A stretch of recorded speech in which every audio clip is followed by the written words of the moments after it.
சௌசௌ பிடிக்காதவங்களுக்கு இந்த மாதிரி கடலை பருப்பு சேர்த்து ஒரு பொரியல் பண்ணி கொடுங்க. ரொம்ப ருசியா இருக்கும். நீர் சத்தும் கிடைக்கும், புரோட்டீன் சத்தும் கிடைக்குங்க. நான் இன்னைக்கு ஒரு சௌசௌ எடுத்திருக்கேன். இதை நல்லா கழுவிட்டு தோல் சீவிக்கலாம். இந்த தோல் பார்த்தீங்கன்னா துவையல் பண்ணலாங்க. இப்ப 2 சௌசௌ நம்ம தோல் சீவணும் அப்படின்னா 2 காயோட தோலை வச்சு நம்ம ஒரு துவையல் பண்ணலாம். எப்பயும் பண்ற மாதிரி ஒரு துவையல் கடலைப்பருப்பு, உளுந்து பருப்பெல்லாம் வறுத்து இதுவும் சேர்த்து வதக்கிட்டு வேக வச்சுட்டு தேங்காய் சேர்த்து துவையல் பண்ணலாம். நான் இந்த தோல் அப்படியே எடுத்து வச்சுக்க போறேங்க. இன்னொரு காய் கட் பண்ணும்போது அதையும் இதையும் சேர்த்து துவையல் பண்ணிக்கலான்ற. தோல் சீவன காயை உங்களுக்கு பொரியலுக்கு எந்த அளவுக்கு சின்னதா வேணுமோ அந்த அளவுக்கு குட்டி குட்டியா கட் பண்ணிக்கோங்க. நம்ம சாம்பாருக்கு வெட்டுற மாதிரி பெருசா வெட்ட வேண்டாம். ஒரு குக்கர்ல ஒரு கை அளவுக்கு கடலைப்பருப்பு. இது நீங்க நைட்டே ஊற வச்சிருந்தீங்கன்னா சீக்கிரம் வெந்துரும். நான் ஊற வைக்கல. ஆனாலும் குக்கர்ல போட்டுட்டு வேக வச்சுக்கலாம். கொஞ்சம் தண்ணி ஊத்திட்டு ஒரு 2 டம்ளர் அளவுக்கு தண்ணி ஊத்தி ஒரு 5 விசில் விட்டு எடுத்தீங்க அப்படின்னா கடலைப்பருப்பு நல்லா வெந்துருங்க. நீங்க ஊற வச்சிருந்தீங்கன்னா 3 விசில்லயே வெந்துரும். இல்ல சட்டிலேயே கூட வேக வச்சுக்கலாம்.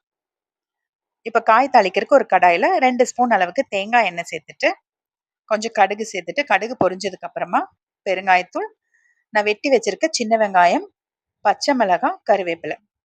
பச்சை மிளகாய் 3 எடுத்திருக்கேன். நீங்க சின்ன வெங்காயத்துக்கு பதிலா பெரிய வெங்காயம் கூட ஒண்ணே ஒண்ணு எடுத்து வெட்டிக்கலாம். இதெல்லாம் நல்லா வதக்கி விட்டுக்கலாங்க.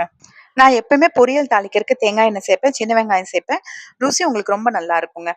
வெங்காயம் வதங்கினதுக்கு அப்புறமா நம்ம வெட்டி வச்சிருக்க சௌசௌவையும் உள்ள சேர்த்துட்டு ஒரு நிமிஷத்துக்கு மட்டும் வதக்கி விட்டுக்கலாம். காய் இன்னும் வேகலைங்க. ஆனா நான் அந்த குக்கர்ல தண்ணியோட இருக்கு பாருங்க கடலைப்பருப்பு, அதை உள்ள சேர்த்துடுறேன். நான் சில டைம் காய் வேக வச்சுட்டு அதுக்கப்புறமா கடைசியில தேங்காய் சேர்க்கும் போது கடலைப்பருப்பு தண்ணி வடிச்சிட்டு கூட சேர்ப்பேன். இன்னைக்கு அந்த தண்ணியோடவே நான் இந்த காயில சேர்த்துக்கிறேன். காய் வேகறதுக்கு நம்ம தண்ணி ஊத்துறதுக்கு பதிலா இந்த கடலைப்பருப்புல இருக்கிற தண்ணியே போதுமானதா இருக்கும். கொஞ்சம் மஞ்சத்தூள் சேர்த்துட்டு 1/2 ஸ்பூன் அல்லது 1/4 ஸ்பூன் அளவுக்கு கல்லுப்பு போதும் சேர்த்துட்டு கலந்து விட்டுக்கலாங்க. ஒரு 5 நிமிஷம் சிம்ல வச்சீங்கன்னா காய் வெந்துரும். அதனால கடலைப்பருப்பு ஒண்ணும் குழஞ்செல்லாம் போயிடாது. இதே மாதிரி பொரியல் நீங்க சொரக்காயிலையும் பண்ணலாம், வெள்ளை பூசணிக்காயிலையும் பண்ணலாங்க. மூடி வச்சு ஒரு 5 நிமிஷம் சிம்ல வச்சீங்கன்னா போதும். வேகல அப்படின்னா இன்னொரு 2 நிமிஷம் சேர்த்து வைங்க சிம்ல. அவ்வளவுதான். எடுத்துட்டு கலந்து பார்த்துக்கலாம். காய் வெந்திருக்கான்றது செக் பண்ணிக்கோங்க. நீர் சத்துள்ள காயெல்லாம் ரொம்ப சீக்கிரம் வெந்துருங்க. தண்ணியும் அதிகமா தேவைப்படாது. காய் வெந்திருக்கான்னு பாத்துக்கோங்க. வேகலைன்னா இன்னொரு 2 நிமிஷம் திரும்ப சிம்ல மூடி வச்சீங்கன்னா வெந்துரும். எனக்கு காய் வெந்துருச்சு. ஆனா கொஞ்சம் தண்ணி இருக்கு. அதனால கொஞ்சம் திறந்து வச்சு மூடி போடாம திறந்து வச்சு அந்த தண்ணியை வத்த வச்சுட்டு அதுக்கப்புறமா அடுப்பு ஆஃப் பண்றதுக்கு முன்னாடி ஒரு 2 கைப்பிடி அளவுக்கு தேங்காய் துருவல் சேர்த்துட்டு கலந்துட்டு அடுப்பு ஆஃப் பண்ணிக்க வேண்டியதுதான்.